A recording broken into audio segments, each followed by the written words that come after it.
छत्तीसगढ़ के दुर्ग में एक विशाल चुनावी सभा को संबोधित करते हुए पीएम नरेंद्र मोदी ने राज्य के सीएम भूपेश बघेल और कांग्रेस पार्टी पर जोरदार हमला बोला। पीएम मोदी ने कहा कि कांग्रेस ने महादेव को भी नहीं छोड़ा और अवैध सट्टेबाजी ऐप के जरिए भ्रष्टाचार से अपनी तिजोरी भरी है। पीएम नरेंद्र मोदी ने कहा कि मैं छत्तीसगढ़ भाजपा की पूरी टीम को बधाई दूंगा कि उन्होंने आपके सपनों को सच बनाने वाला संकल्प पत्र कल ही जारी किया है। इस संकल्प पत्र में छत्तीसगढ़ की माताएं बहनें, यहाँ के युवा और यहाँ के किसानों को सबसे बड़ी प्राथमिकता दी गई है। पीएम नरेंद्र मोदी ने कहा कि भाजपा का ट्रैक रिकॉर्ड है कि हम जो कहते हैं वो करके रहते हैं।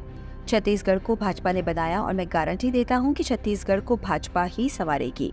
कांग्रेस की प्राथमिकता है भ्रष्टाचार के अपने तिजोरियां भरना। कांग्रेस की प्राथमिकता है अपने नेताओं के चहेतों को नौकरियां बांटना, आपके बच्चों को नौकरियों से बाहर करना। पीएससी घोटाले में कांग्रेस ने यही तो किया। पीएम नरेंद्र मोदी ने कहा कि आप यहाँ सरकारी दफ्तरों में जाते हैं तो एक ही बात बोलते हैं, 30% कब का, आपका काम पक्का। कांग्रेस की हर घोषणा में 30% का खेल पक्का है। इस सरकार से छत्तीसगढ़ छुटकारा चाहती है, जिन्हें छत्तीसगढ़ कह रहा है औ नहीं साहिबो बदल के रहिबो। पीएम मोदी ने कहा कि कांग्रेस ने 2000 करोड़ रुपए का शराब घोटाला, 500 करोड़ रुपए का सीमेंट घोटाला, 5000 करोड़ रुपए का चावल घोटाला, 1300 करोड़ रुपए का गौठान घोटाला, 700 करोड़ रुपए का डीएमएफ घोटाला किया है। पीएम नरेंद्र मोदी ने कहा कि छत्तीसगढ़ को लूटने का कांग्रेस ने कोई भी मौका नहीं छोड़ा, लेकिन मैं आपको विश्वास दिलाता हूं कि राज्य में भाजपा सरकार बनने के बाद ऐसे घोटालों की सख्ती से जांच की जाएगी।